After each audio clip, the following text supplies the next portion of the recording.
नमस्कार, मैं हूं दीपाली राणा। आप देख रहे हैं सीएनबीसी आवाज। आपके स्टॉक स्पेसिफिक सवाल सब इस शो में हम करेंगे शामिल। कोई भी सवाल आपके पास है, क्वेरीज आपके पास है, स्टॉक स्पेसिफिक इन्वेस्टमेंट है, ट्रेडिंग पोजीशंस है, तो इसमें पार्टिसिपेट करके हमारे एक्सपर्ट्स की एडवाइस आप ले सकते हैं। कैसे आप पार्टिसिपेट कर सकते हैं? आप सोशल प्लेटफॉर्म्स के थ्रू या फिर आप व्हाट्सएप के थ्रू कनेक्ट कर सकते हैं। 7045220000 हमारा व्हाट्सएप नंबर है। आप अपने सवाल हमें भेज सकते हैं सीएनबीसी आवाज के सोशल प्लेटफॉर्म्स पर। सीएनबीसी आवाज के हैंडल पर जाइए, एक्स पर, फेसबुक पर, वहां अपने क्वेश्चंस आप पोस्ट कर दीजिए #आस्क-आवाज लिखकर। आज आपकी सभी क्वेरीज को आंसर करने के लिए हमारे साथ हैं अमित सेठ। अमित से आउटलुक लेंगे अगले सेशन के लिए, स्ट्रैटेजीज को भी समझेंगे, लेकिन पहले लेकर आते हैं क्विक रीकैप। दरअसल खराब ग्लोबल संकेतों का असर आज बाजारों पर देखने को मिला। कारोबार के दौरान बाजार में दबाव बना रहा और आखिर में सेंसेक्स निफ्टी दोनों गिरावट के साथ बंद हुए। मिड कैप स्मॉल कैप में भी बिकवाली हावी रही, जिसके बाद ओवरऑल वीकनेस के साथ मार्केट की क्लोजिंग रही। किन पॉकेट्स में ज्यादा पेन रहा, क्या रही आज के सेशन की हाईलाइट, समझते हैं रक्षा रावत से। रक्षा बताएं। निफ्टी की वीकली एक्सपायरी का दिन था और बाजार में एक गैप डाउन ओपनिंग हुई और बाजार का मूड बिगाड़ा क्रूड में उबाल और रुपए में कमजोरी ने। ये दोनों ही सेंटिमेंट से बाजार का खेल बिगड़ा। और अगर क्लोजिंग लेवल्स की बात करें तो यहाँ पर निफ्टी करीब 160 अंकों की कमजोरी के साथ बंद हुआ है। बैंक निफ्टी में भी कमजोरी ज्यादा देखने को मिली, 1% से ज्यादा की कमजोरी के साथ निफ्टी बैंक बंद हुआ है। मिड कैप और स्मॉल कैप यहाँ से भी आज बाजार को सपोर्ट नहीं मिला। अगर आज की सेक्टोरियल पिक्चर की बात करें तो यहाँ पर पिक्चर काफी क्लियर है। कई सारे सेक्टर है जहां पर गिरावट देखने को मिली, जैसे कि auto, PSU bank, defence, IT, FMCG, reality, oil and gas और कैपिटल गुड्स।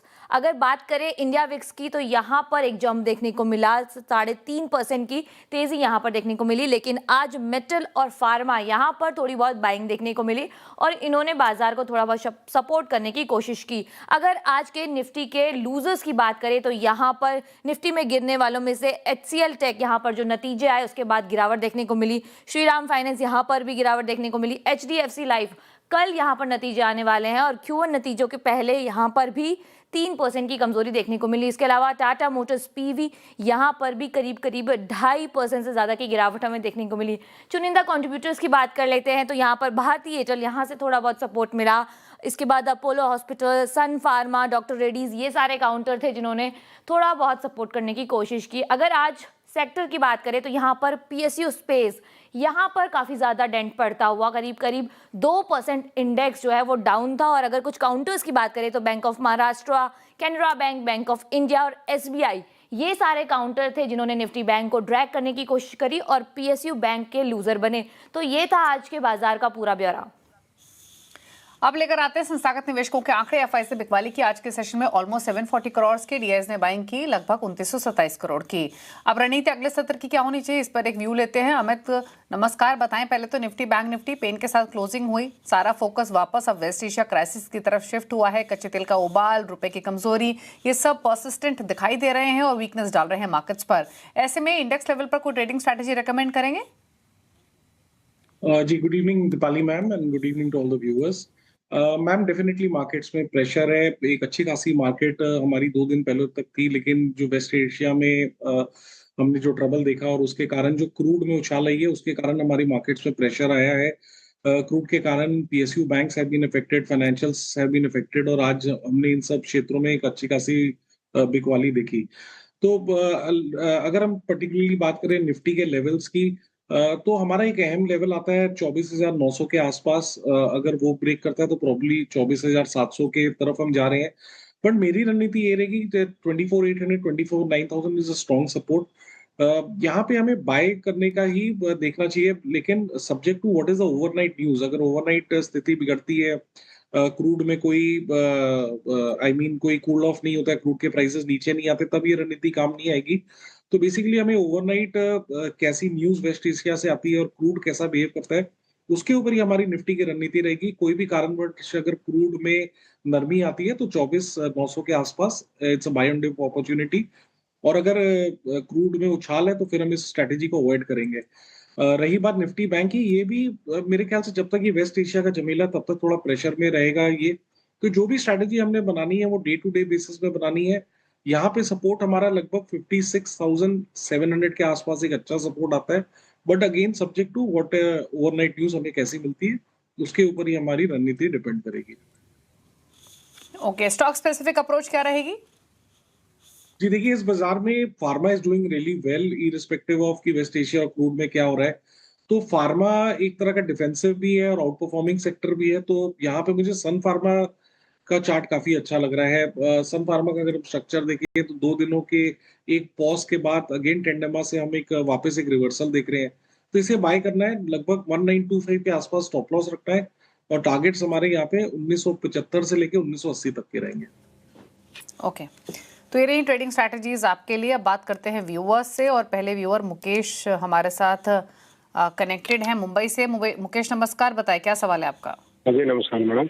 मैडम मेरे नमस्ते। पास बीडीएल के 300 शेयर हैं, 1354 के रेट पर, और एक है एचबीएल पावर ओके 887 के रेट पर 100 शेयर। तो मैडम ठीक है। इसमें मुझे क्या करना है? शॉर्ट टर्म के लिए थे, तो इसमें एवरेज अगर करना हो तो कहाँ जाके करना है एवरेज? ठीक है, तो शॉर्ट टर्म के लिए लिए थे, एवरेज कर सकते हैं। एचबीएल इंजीनियरिंग 787 की बाइंग है, 743 पर बंद हुआ, थोड़ा नीचे इनके भाव से। भारत डायनामिक्स इन्होंने 1354 के भाव पे खरीदा है, यहाँ इनके पास 1300 शेयर्स है, ये भी 76 रुपये नीचे। तो इतना नीचे तो आई एम श्योर नहीं अमित कि इनको एवरेज करना पड़े, बट फिर भी क्या सजेशन, क्योंकि ट्रेडिंग पोजीशन थी, होल्ड कर रहे हैं लॉसेस में होने की वजह से, क्या राय रहेगी दोनों स्टॉक्स पर?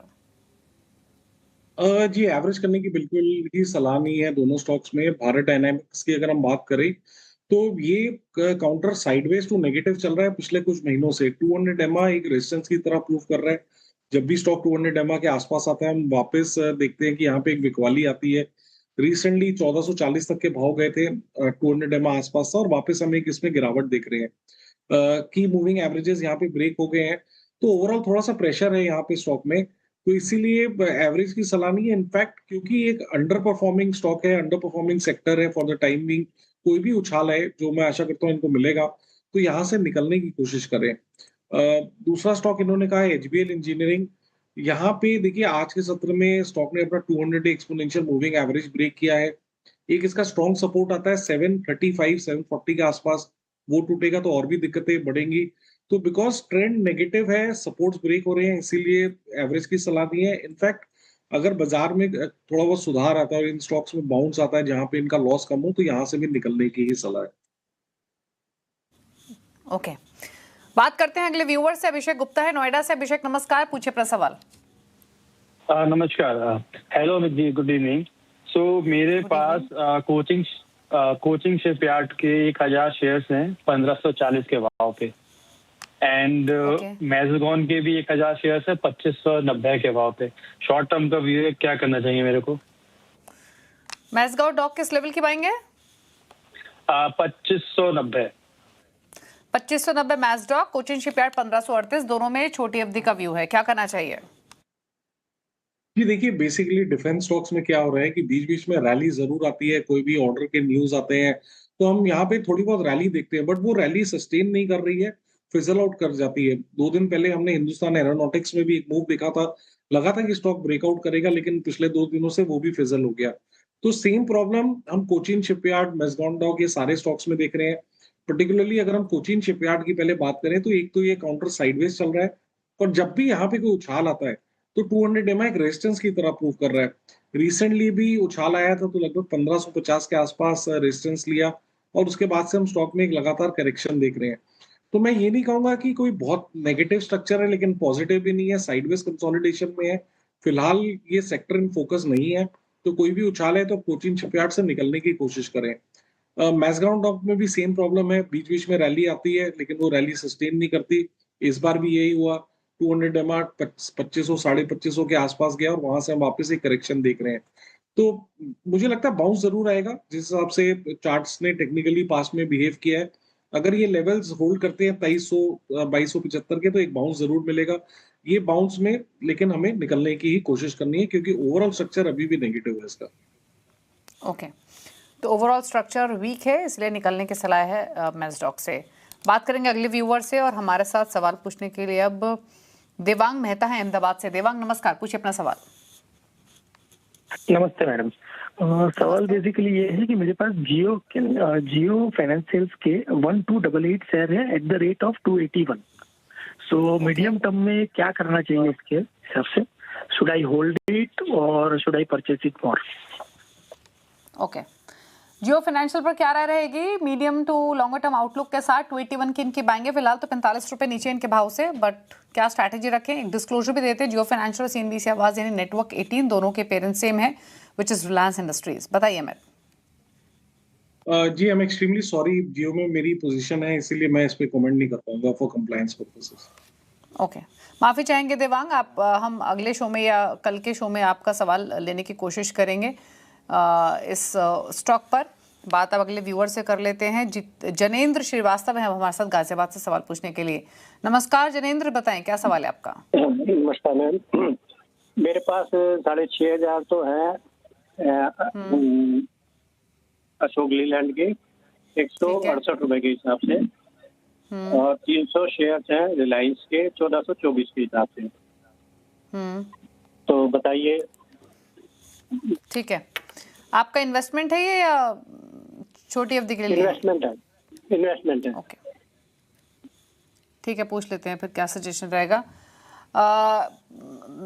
रिलायंस इनके पास 1424 है, निवेश का नजरिया है, डिस्क्लोजर दे दे। सीएनबीसी आवाज ये नेटवर्क 18 का पेरेंट रिलायंस इंडस्ट्रीज ही है। दूसरा इन्होंने बताया अशोक लीलैंड है 168 के बाएंगे, दोनों में ही इन्वेस्टमेंट का पर्सपेक्टिव है, क्या सजेशन रहेगा? जी देखिए, अशोक लीलैंड की चार्ट की बात करें तो इस चार्ट में हमने 2026 में एक अच्छी खासी रैली देखी थी। स्टॉक एक बेस से निकला था, 140 के आसपास ब्रेकआउट आया था और उसके बाद स्टॉक ने लगभग 200-210 के लेवल्स दिखाए थे। ये हाई बनाने के बाद स्टॉक में एक अच्छा खासा पुल बैक आ गया, ऑलमोस्ट 25-30% करेक्शन हम देख रहे हैं। लेकिन इंपॉर्टेंट चीज ये है कि अब ये स्टॉक एक साइडवेज कंसोलिडेशन में चला गया। इनका लंबी अवधि का नजरिया तो होल्ड करने की सलाह है, क्योंकि अगर हम बेसिकली देखें पिछले 2 महीने से ये स्टॉक नीचे में 140 और ऊपर में 180, तो ये 40 रुपए के दायरे में कंसोलिडेट कर रहा है। एक बार 180 के ऊपर निकलेगा 175 180 क्लोजिंग बेसिस में, तो मेरे ख्याल से यहाँ पे एक फ्रेश ट्रेंड इमर्ज होगा। टिल दैट टाइम जब तक 140 होल्ड कर रहा है, मुझे लगता है कि ये कंटिन्यूअस साइडवेज कंसोलिडेशन में थोड़ा टाइम लगेगा। जैसे कि इन्होंने कहा कि इनका नजरिया लंबा है, तो इसीलिए सलाह यही कि आप बने रहे, टाइम लगेगा और स्टॉप लॉस आपको 140 का यहाँ पे एक स्टिक लगा के रखना है। ओके, तो ये रही सलाह आपके लिए। अशोक लीलैंड पर 155 के आसपास बंद हुआ आज के सेशन में। अमित है अगले व्यूअर हमारे साथ गुरुग्राम से सवाल पूछने के लिए। अमित नमस्कार, पूछिए अपना सवाल। जी मैम नमस्कार। बताइए क्या सवाल है? मैडम मैं 80 शेयर्स होल्ड कर रहा हूँ HAL के @442 पर शेयर।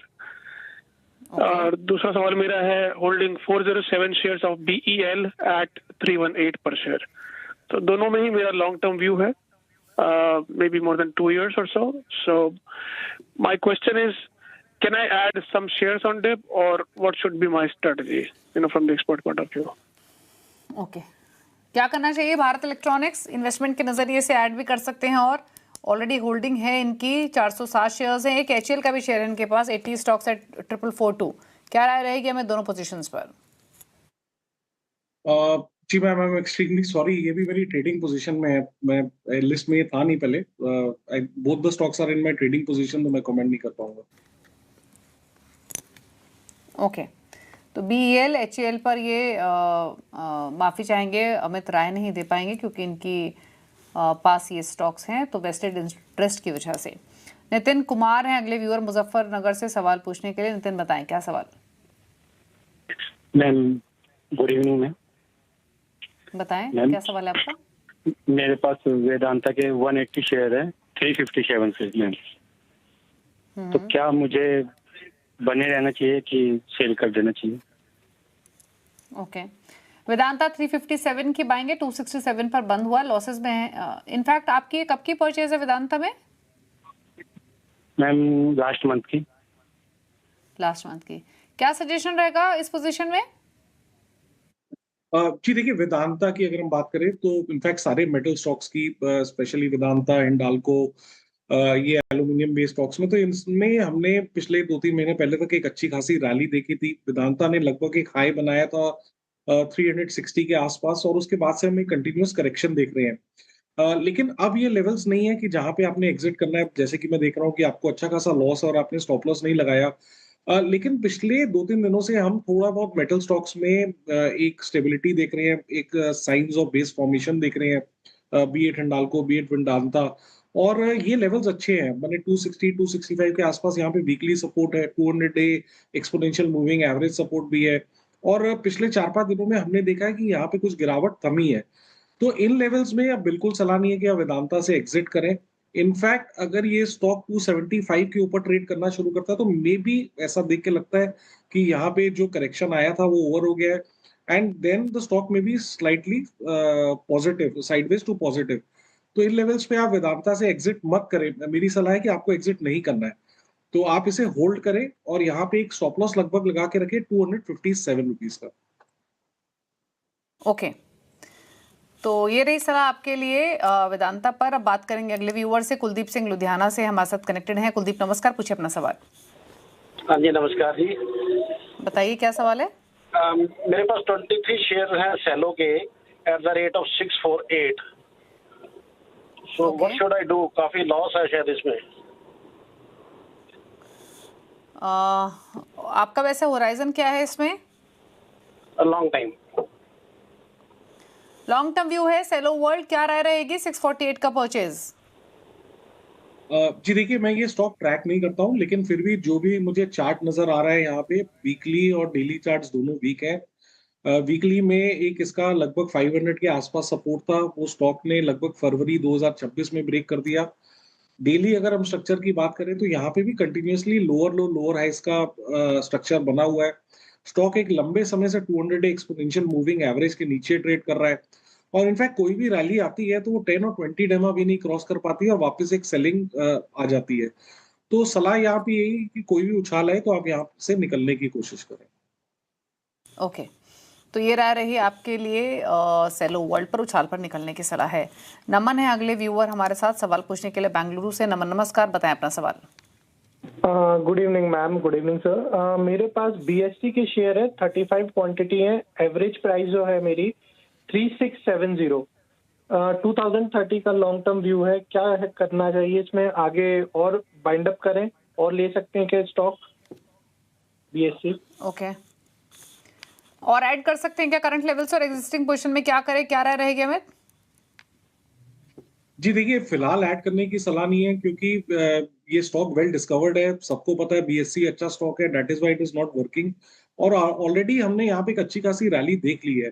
स्टॉक ने लगभग अप्रैल महीने में 3000 के यहाँ पे प्राइस थे, 3000 के प्राइस पे ब्रेकआउट दिया, और उसके बाद लगभग हमने 4400 तक के लेवल्स देखे थे, और उसके बाद से हम एक करेक्शन देख रहे हैं।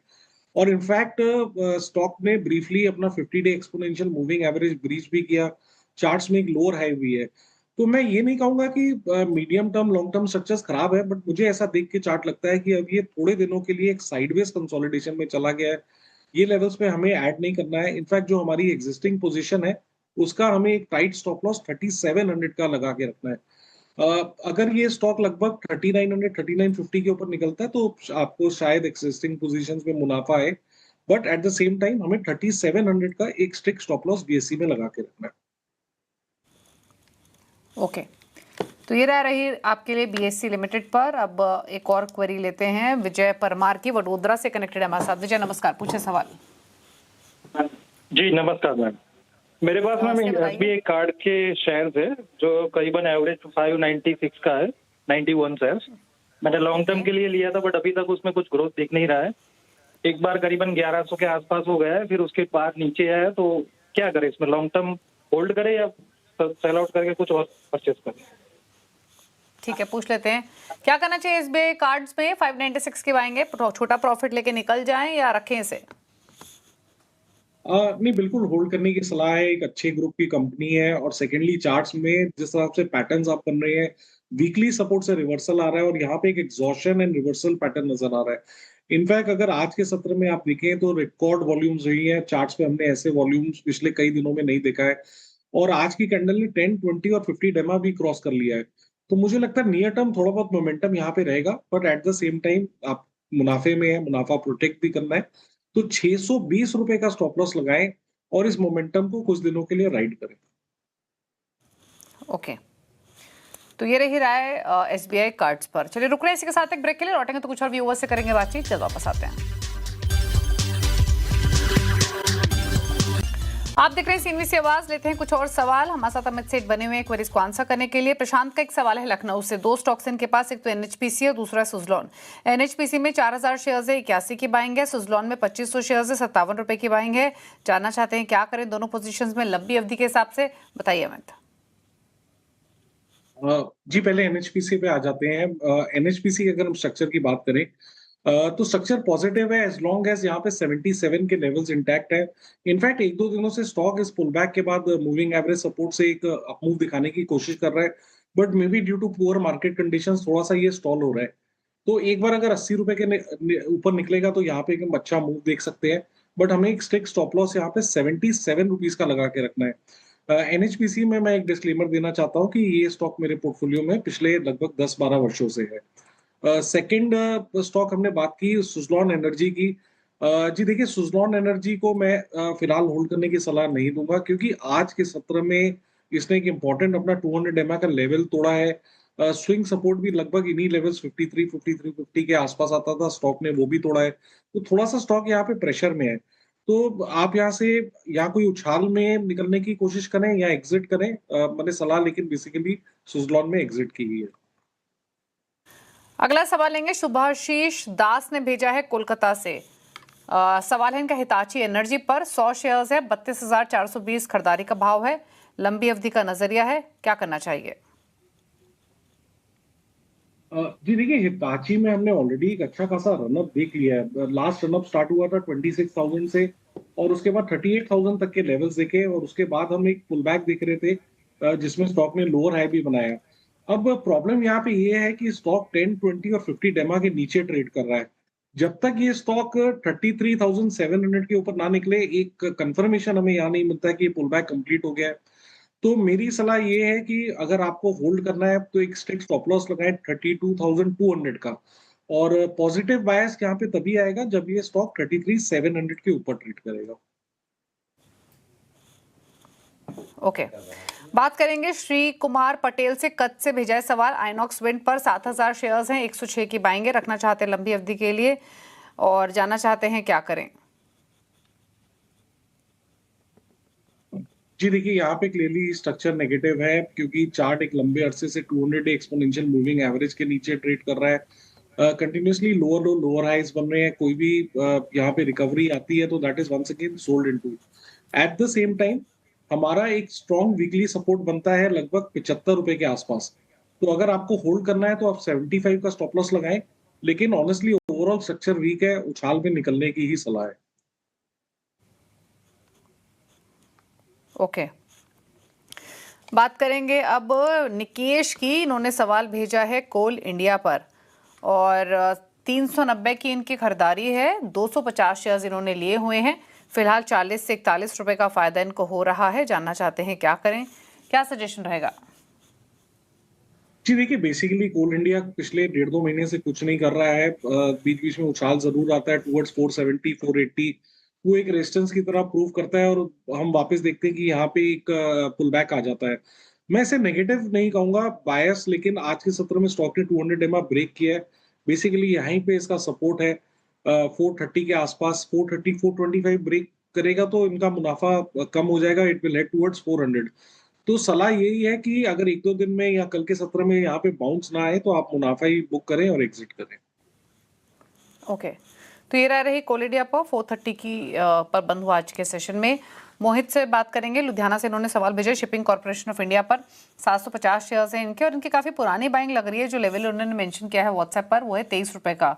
अगर यही प्राइस है तो काफी पुरानी होल्डिंग हुई और उस हिसाब से क्या सजेशन? ऑल्दो हो सकता है ये बाइंग इनकी शायद 234 की भी हो, पर what ever it is, stock कैसा लग रहा है टेक्निकली अगर चार्ट्स पर देखें और क्या राय है?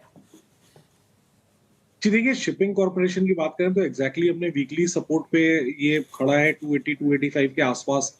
रिसेंटली 1.5-2 महीने पहले हमने इन लेवल्स का ब्रेकआउट देखा था और स्टॉक ने लगभग 370 के लेवल्स दिखाए थे।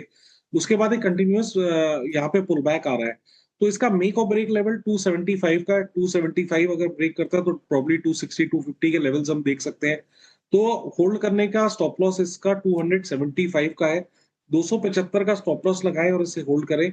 और यहाँ पे भी एक डिस्क्लेमर देना चाहता हूँ कि ये स्टॉक मेरे पोर्टफोलियो में लगभग 10-12 वर्षों से है। तो ये रही सलाह आपके लिए शिपिंग कॉर्पोरेशन ऑफ इंडिया पर, और इसी के साथ शो को समेटने का भी वक्त हुआ है। थैंक यू अमित आने के लिए शो में, सभी क्वेरीज को आंसर करने के लिए। कोई क्लोजिंग कमेंट? जी, जितने भी स्टॉक्स डिस्कस हुए हैं उनमें मेरी पोजीशन नहीं है, और जो मेरे पोर्टफोलियो में लंबे समय से है वो मैंने ऑलरेडी डिस्क्लेमर दे दिया। शुक्रिया आपका। इसी के साथ एक ब्रेक के उस पर भी खबरें जारी हैं CNBC आवाज पर। नमस्कार।